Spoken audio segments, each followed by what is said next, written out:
Hi friends. Today I will show you the first episode from the series Soldiers' Memoirs, which is based on the conversations of the writer Konstantin Simonov and people of 7 nationalities who served as scouts during the Great Patriotic War about their hard and work on the front line. At one time, I went in a group of artillery scouts.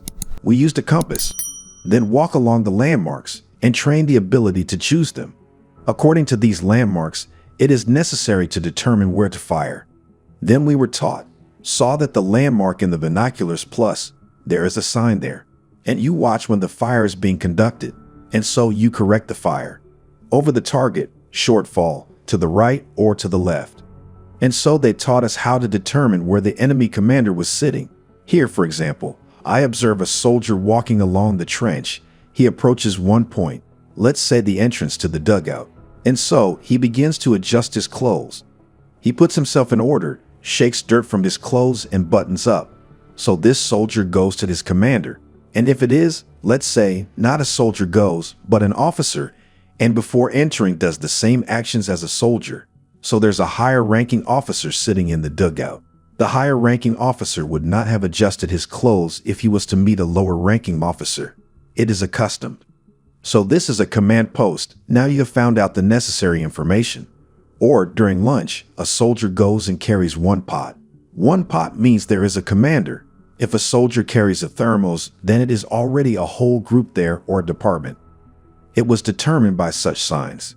In 1942, in the month of October, together with many sailors, we arrived to replenish our 45 Baltic Division, which was stationed in the Koltusha area near Leningrad. I got into the 129 Guards Regiment where we were assigned to the Regimental Reconnaissance. This is where our service on the land front began, and our naval service ended. Here we immediately began to study all the land-based wisdom of fighting the enemy. Yes, there was such an experience. So when we first went on a reconnaissance mission, I was in a cover group.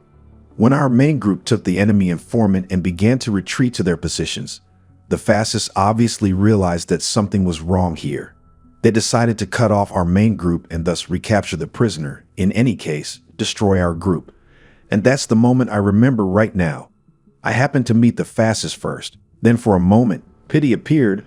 I could not kill a person. I just didn't have the courage or strength to pull the trigger. Here is a living person in front of me. There has never been such a thing. I saw death, but I didn't kill anybody so far. But I overcame this condition, and when I pressed the trigger, I see the fascist fall. There was such a feeling like pity or something to kill a person. Although he is an enemy and we have to kill him, otherwise he would have killed us. I had my first sabotage mission with a group of comrades.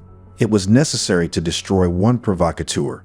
We went to carry out this task, found this provocateur, read out the order that for treason to the motherland is subject to execution, and we shot him in the forest.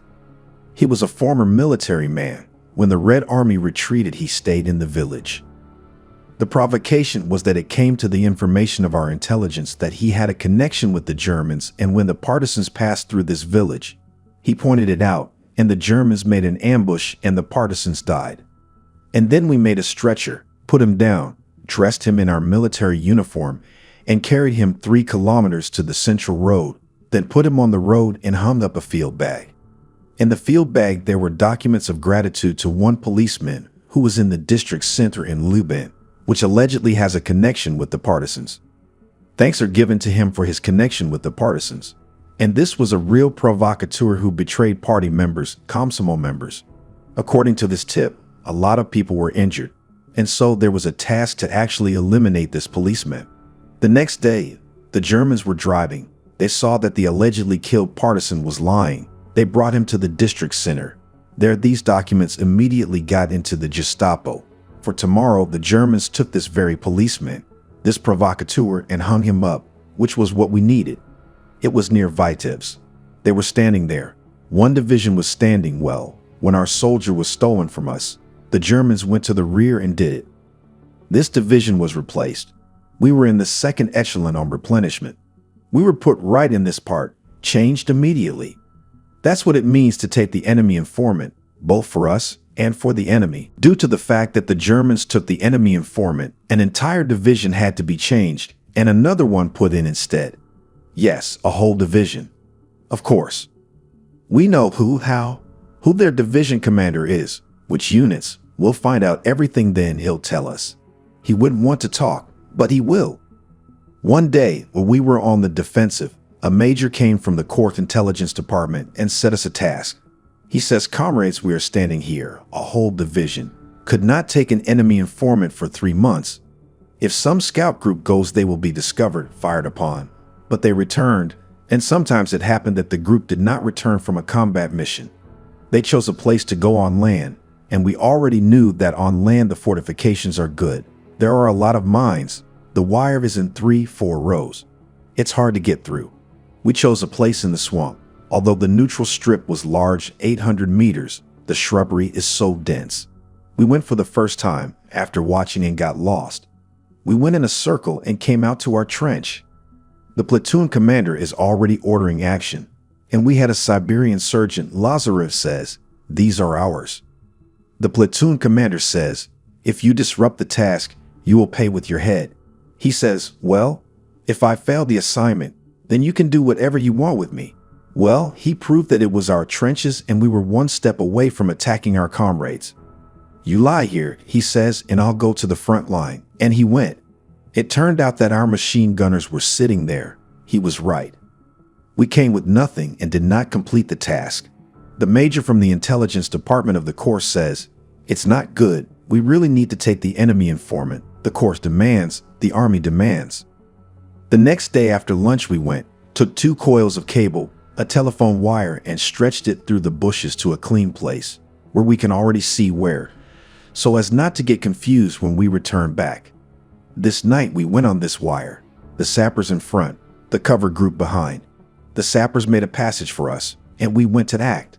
When we crawled into the enemy's territory, crossed into his trenches, it was raining, it was dark, nothing could be seen in the forest, no one could be heard, and ahead of us in the dugout, sparks appeared from the pipe. The platoon commander ordered to block the dugout. The commander's order is the law for us. We crawled 5 meters to the right and heard a voice, halt password. The Germans were asleep, but probably woke up because they heard our noise crackling. The German soldier repeated, halt password. Well, then we immediately jumped out and got right into their trench to these Germans. There were 2 of them. They had a machine gun. We grabbed them by their pea jackets. Both were pulled out. The machine guns were taken away. We arrived at 4 o'clock already in the morning. The battalion commander also had this major there, the head of the intelligence corps. When we returned with the enemy informant, he shook our hand, thanked everyone, and ordered the division commander to feed us and give us a glass of vodka, as it usually happens. To the foreman, he ordered us to give us new clothes. You know, after you crawl through the dew on the water, the uniform instantly wears out, and he ordered everyone to rest. We rested one day. The second day, on the third day, we came to the division commander and talked. In the division, we were promised that whoever touches the German first will get a month off. He'd agreed, and the 3 of us went home. We found out the area, came back. I reported to the chief of staff that it was possible to take the enemy informant from here, even now. Please, if you can give me an order, I'll go now, this very night. Then he thought, no, it's better to leave this matter for tomorrow. Go get a good rest today. Tomorrow afternoon we will act. Yes, I was surprised why in the afternoon. Then he told me. He says, many units tried to take the enemy informant, but could not take it. No one could take it. If you succeed, let the chief of intelligence of the division and the chief of intelligence of the corps, Major General, observe. He also said their last name then, but I don't remember it now. That day we rested at night. We didn't go anywhere. It was just 11:45 in the afternoon, so we went to investigate. We were walking the same way we had been scouting the area, approximately 2.5 to 3 kilometers. He followed him. I immediately went into the bunker. I had a gun in my hands. I look at the 3 sitting. I said, hand a hoe. They raised their hands. I see one can't raise his hand. I pulled them out of there, and the scouts grabbed them and ran. At this time, I had 3 large caliber machine guns, removed the bolts and threw them into the river. We have no losses. We have brought these 3 Germans to us. First of all, when I went in there, they were doing something else, mending trousers, tunics, you know. They didn't even have time to turn away to take up weapons to shoot at us. Dear friends, that's all for today. I am very interested in your opinion. What do you think about it? It was Tim in the War Heroes channel.